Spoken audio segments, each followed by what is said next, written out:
Hey guys, welcome to another episode of the High Ticket Coaching and Consultant Strategy and Growth Show. Now, if you're watching this interview anywhere else but within our private community called High Ticket Client Attraction Inside a Circle, our private Facebook group, be sure to come join us. We just surpassed 6,200 members in there. So if you're a coach, consultant, or service provider and you're not in there yet, come check us out. Now, with that being said, I want to introduce you to one of the members of our community, Monica. Welcome, Monica. Hi, I'm so glad to be here. Great having you. Great having you. So tell us, what is it that you do? Okay. One of the main things I do is I help people to build social proof and their expert status. And the reason behind is very personal. I have been in the marketing world for quite a while, like quite a few years. And I consider myself extremely skilled, extremely experienced, and talented. What happened is a long-term client actually passed me over for somebody who had better social proof, but she was nowhere near experienced or talented or skilled as me, but she had that following. So something clicked in my head back then, and I thought it really doesn't matter, at least on the outside, it doesn't matter how good you are at what you do, you'll always be passed over for somebody with a better social proof. Mm-hmm. Yeah, that is so true. Go ahead. Yeah. So yeah, I really started exploring it, and I started seeing how it all clicks together and how it works, and I started teaching it. I have done a few sessions on stage. Unfortunately, I don't think this will happen again anytime soon. Maybe in 6 months. So when the COVID-19 started, I actually created a tiny offer because I wanted to help people and I still wanted to teach. And I just took one thing out of my knowledge, and just to show them how they can be omnipresent using their existing content, primarily video content, and creating multiple posts for different social media without any effort at all. Mm-hmm. Love it, love it. So you said ultimately, the way it kind of started for you was there was a client of yours, someone who was maybe considering working with you. They passed you up for someone else who it just seemed like they had more social proof, right? Absolutely. Mm-hmm. And the interesting thing is, it doesn't matter if you're somebody who is a speaker or somebody who provides done for you services. It doesn't matter if you're in front of the camera or behind the computer, you always get passed over for somebody with a better social proof.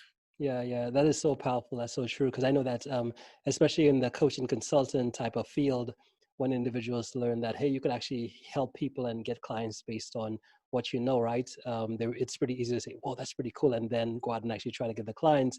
And then them not realizing that, well, when people, it's good to say you could help, but when people look you up and they don't see one video, don't see anything from you, it's like, where there's really no credibility there versus someone else who might have some more stuff and they're like, well, compared to this person seems a little bit more advanced, and then the other guy who has some more stuff, but all goes back into whoever has that bigger presence, that bigger social proof, right? Yeah, absolutely. And here's the thing, some people are just shy. They do not like to be on video. They do not like to do lives. There's a lot of things they don't like to do. And that's okay, because we can look at different ways of building that social proof. And the people who are visually more pleasing, people who are better speakers, that always beat you, unless you can work with your own strengths. Mm-hmm. Okay, so what would you say? How would you help someone who's not comfortable being on video and doing that type of stuff? How do you help someone in that situation? If you cannot do video at all, then we go to, let's look at other people's stages. And when I talk about other people's stages, I'm talking about podcasts, interviews, things where it's just voice. You can do it this way. You can go with paid advertising. There's plenty of ways to do it. Mm-hmm.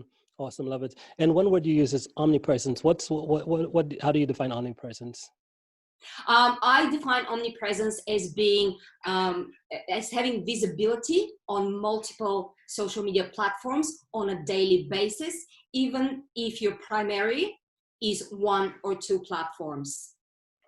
So you ultimately say, and you believe that someone, an individual, should be on all of the platforms versus just one or two, but they should be on all of the platforms. Correct. And I'm not saying that you have to completely understand every single platform, because you would have, most people would have either one or two platforms that are predominant for them, where the majority of their leads come from and where they're most comfortable with. And everything else, you just need to be visible, because people that are LinkedIn people, they will stay predominantly on LinkedIn. And if they see your posts that are coming day after day, you don't have to work very hard to get leads, especially on LinkedIn. To me, being visible everywhere is like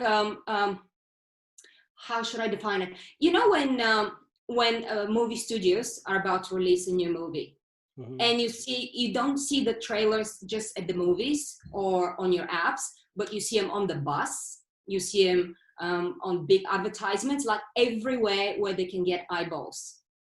So basically, omnipresence is getting as many eyeballs as possible on your content. Yeah, I love it, love it. And that's really what the internet is, right? Just attention. It's where there's attention, that's where things move, right? Versus Yeah, if you're on social media and you're like saying, well, I'm not going to use this platform or whatever, it's more based on, no, that's where the people are at.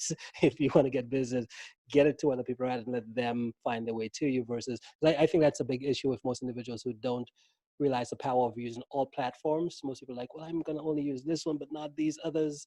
They don't realize that, well, the people are going to be everywhere and they're going to be all over the place. And if you know you're good at what you do, it's not really, now becomes not really about the platforms. It becomes about the message, which is how do you get your message to where the people are, right? exactly. Yeah. And when your message is the same over, every single platform, it becomes your expert message, and people start coming to you. Um, and it's not that hard to do. I think that one of the biggest problem most people have is they freak out that they have to post 10 things over the next few days over multiple platforms, and they get stuck on what should I post, and they get stuck there, and they never move, because the brain, the electrical impulse in the brain, the electrical pulse in the brain is just going backwards and forwards. Once you understand that you have so much content already that you can repurpose, multiply, use your use your videos, cut them up, use transcripts, create articles and emails, all that is there for you. But you're looking at what is the new thing I can post, and you don't have to. Yeah, that is so powerful. That's really true. I know a good little tip as well too is just like you said, if you already have the content, and that's when I realized with online, the most important people in a business is number one, the message, which is the individual, the expert who creates a message. And then the second type are the designers, the guys, the video editors, the guys who could take that stuff and make it look visually appealing and put it together, right? Because I know that's a big thing here. So if you're someone who has a message, if you're someone who already has content, as Monica said, like you don't have to go out and think about what new things do I do.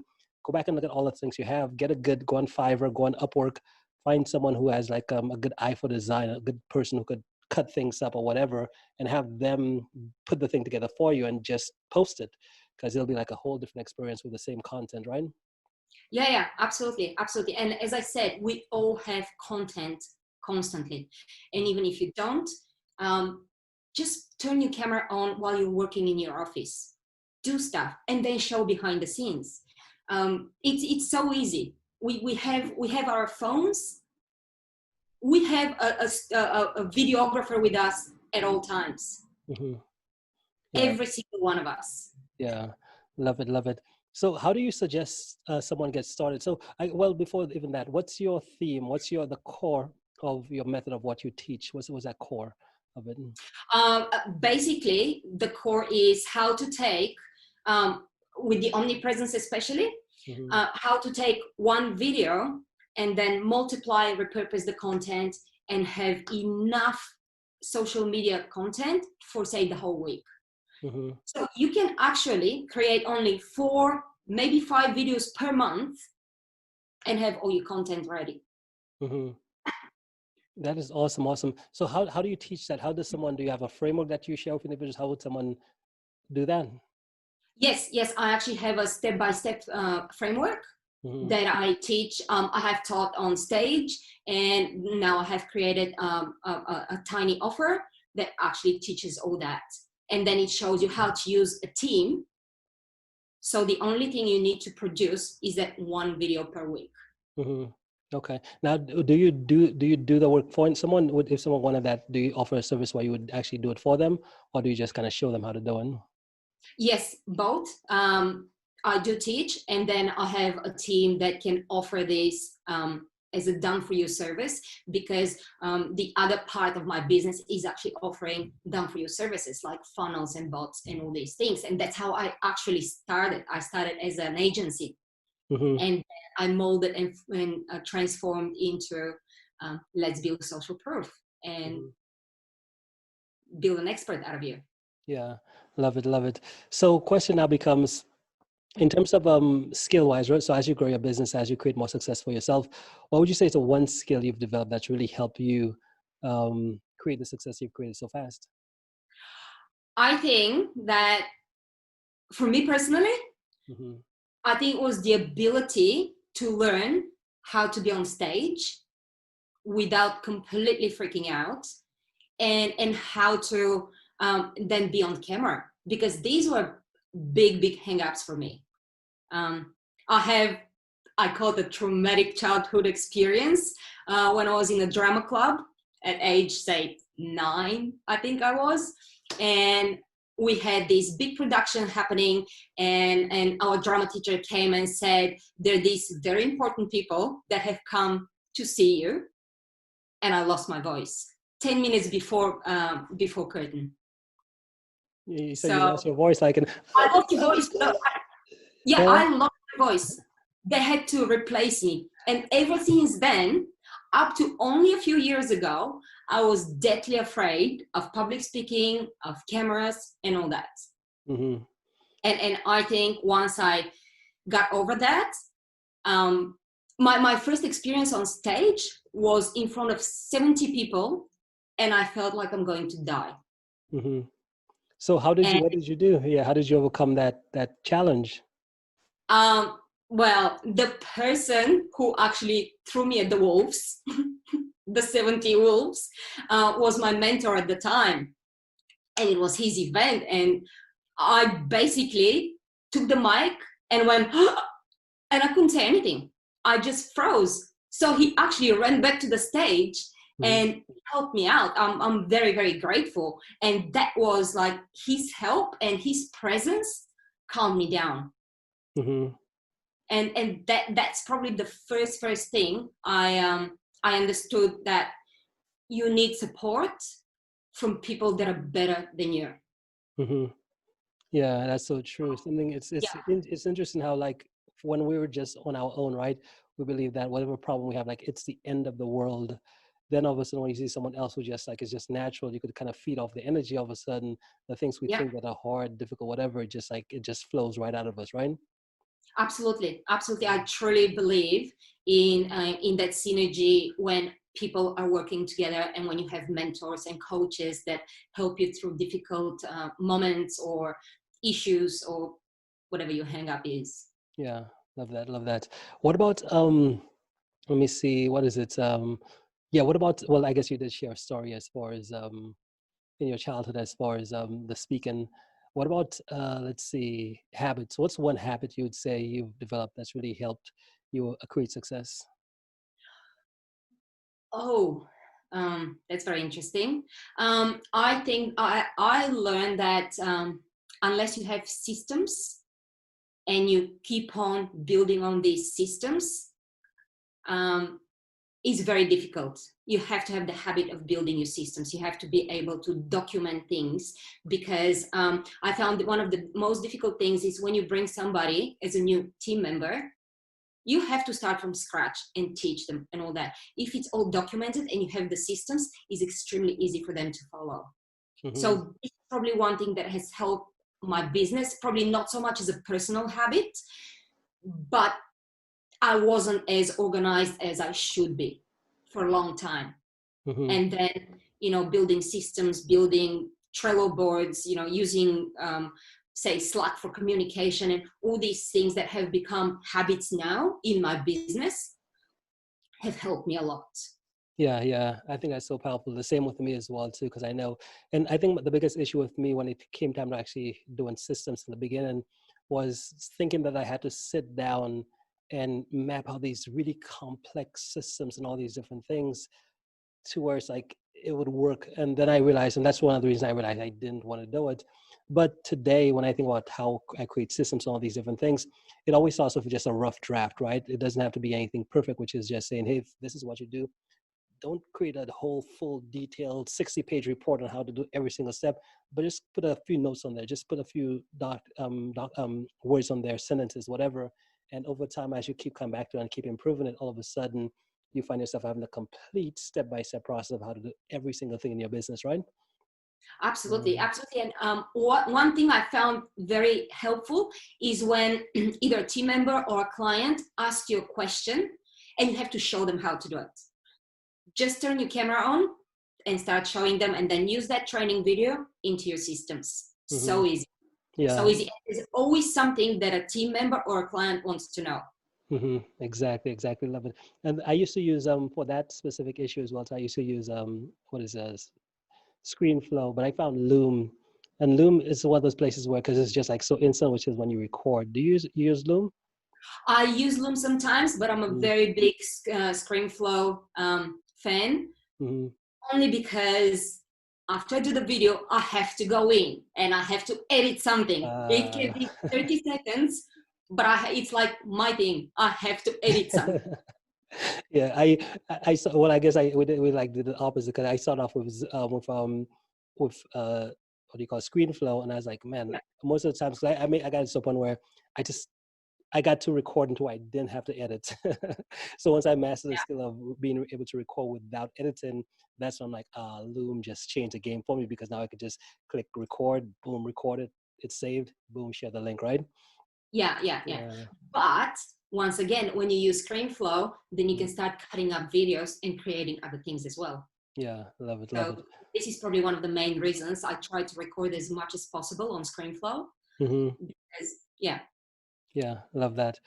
So what about what a question I like to ask as well too is because I know on a day-to-day basis, as you go through your business, you get different insights, whether it's when you're working with clients, when you're just on your day-to-day going for a walk or something, you get some huge breakthroughs or huge insights. Over the past few days, have you got any of these insights? And if so, what's one of them? Yes, I actually thought, let me start with a backstory a little bit. I am a part of a JV circle, and that's, a whole bunch of people that are all interested in joint ventures. And everybody is looking for a different way to create something different. It's because most people have a program or a course, whatever it is, and that's how it works. So I thought, I was hiking one day and I thought, what if like podcasters, I create some sort of a show on Facebook in my group and just get people to come and train. And then the link we put in is a JV link. Everybody's happy. So this is the newest thing I've thought of. And I'm exploring it at the moment. Awesome. So it's in essence, as far as JV partners, creating a group, having them come share, and then have the affiliate link as the call to action. Yeah, basically. Love it. Awesome. Great. That's pretty cool. So next question now becomes, in terms of books, right? Are you a big reader in terms of Yes. information? You are? Yes, I am. So Yes. what's the one book you say that has the biggest difference on whether it's how you live your life, how you run your business, and that type of topic? One book, Mm-hmm. you said? Um, hmm. I would say probably one of the books that has made a huge difference, especially for social media, was Gary Vee's Jab, Jab, Jab, Right Hook. Mm-hmm. I think that made a huge difference in how I view social media, how I talk to people on social media, and how I conduct myself on social media. Mm-hmm. What's the premise? What's the biggest lesson? How does that what's the actionable thing in there? Well, the whole theme of the book is give, give, give, and then ask. Mm-hmm. So it's basically you give as much free content, you help people as much as you can, and at some point you do ask for the sale, as Mm-hmm. opposed to what everybody does. They would they would say, "I'll PM you in a comment," and then you get a sales pitch like from Yeah. somebody completely cold DM with a sales pitch, and you're like, "You haven't even taken me to dinner yet." Hey, you ready to get married? Got the ring right here. Yeah. So it's the same. For example, people who are looking at giving like a chapter from the book as a lead magnet. Mm-hmm. And that's just an example. Most people will be like, I'll give chapter number 1, and then people will start reading. What I advise is you find the most useful, the most helpful chapter that will absolutely blow their mind. Because when they get that, they'll be like, if the free stuff is so good, I wonder what the paid stuff is like. Yeah, yeah, powerful So stuff. it's not giving your knowledge away. It's showing people how much, how powerful your message is in that free content. So then these people will be so much more interested in the other content, like in your paid content, Mm-hmm. rather than I'm afraid to give knowledge because they'll never book me or they'll never buy from me. Yeah. Yeah, Um, yeah. I guess the thing is when you really realize what the game, the thing we're in, especially for online marketing, it's really simple. Really, again, just having the way, at least from my perspective, the way it's having one call way to. In my industry, we do the high ticket sales, so having one call way to educate someone about why they should get in a call with you. Once you have that one call way, then realize that okay, you don't need 16, 100 different ways. You just need one call way. But then the place where you need a lot more things is in the free stuff, which is that free content. And I love the approach of giving away as much value as possible up front on the front end, which is, and my definition of value, just like with my clients, typically saying, hey, 3 to 5, or sorry, 5 to like maybe 8 minute videos, as many of these as you possibly can with different variations of headlines, because you want to, when a prospect, just like with individuals, they're trying to figure out what's the best one lead magnet or what's the best one thing. And for me, I much rather than my clients have, let's have 50 lead magnets, which is 50 short videos on all different types of topics pertaining to your audience. So when someone comes to you, you're giving away, there's so much value in there for that person. They will get stuck in your web for like days, weeks, months, years, because you just have so much stuff on the topic they're already kind of interested in, right? And then yeah, make it easy for them to get on that. If they do want to take the next step, make it easy for them to get an opportunity to schedule a call with you, because we know once they come from that web, when they show up on a call, there's no convincing, there's no selling. It's just like the person's already pre-sold on what you do. Now it's just about, hey, have the conversation and address a few objections, and boom, sales right there, right? absolutely, absolutely. And if anybody thinks that just giving free advice and giving away free knowledge will actually help this other person, I think I just lost my thought for a second. Mm-hmm. Something happened outside my door and I lost my thought. I'll start again. So if people think that by giving free knowledge, others will not book, they need to think again about why people pay for services and products. For example, I'm perfectly capable of cleaning my house. Do I want to? No. so I'm going to pay. And I'm more than happy to watch videos that show me how to better clean my dishes, but I'll still pay that person. Like if my cleaner is putting videos out how to do this at home, how to clean your silverware and all this, I'm more than happy to watch them, but I'm not going to start doing it. I want somebody to help me. So what we're giving away is our expert knowledge. We're showing people what we're capable of. And it's like when you buy a car, you go to a car, like a car yard, you look at it, you drive it, then you buy it. So I think you're absolutely right. And when you said you have multiple lead magnets, this is even better, because some people may be stuck on this issue, but others will be stuck on something completely different. And if you can capture both with different lead magnets, your funnel is always full. Exactly. Love it. Yeah. So question, we're kind of running short on time here, but if someone wanted to connect with you, what's the best way for them to reach out? I am very much a Facebook person, so you can find me on Facebook. I have a group called the Expert Impact, if anybody wants to join. And I'm on email. You can email me at monica@theexpertimpact.com at any time, and I always answer my emails personally. What about a free lead magnet? Free something? Do you have anything to give away for free? Absolutely. If somebody wants to download the omnipresence map, they can go to theexpertimpact.com/OPF. Awesome. Love it, Monica. Well, hey, thank you so much for making the time to be here today. And guys, if you're listening in on the replay or on the live, all the links Monica just shared, they'll either be above or below this video. You'll be able to click right on there and get connected right to her. Okay, Monica. So before we end here, do you have any final thoughts? I just want to tell people not to be afraid to experiment, whatever that might be. A lot of us are very afraid what the internet will think about us. But people are so much more involved in their own issues than ours, that if something doesn't work, it doesn't matter. Try something else, but keep trying. And whatever works, focus on that thing and be consistent. Love it. Well, hey, thank you again for making the time to be here. Appreciate it so much. And we'll be in touch, okay? Thank you very much. Lovely to chat. Awesome. Have a good one.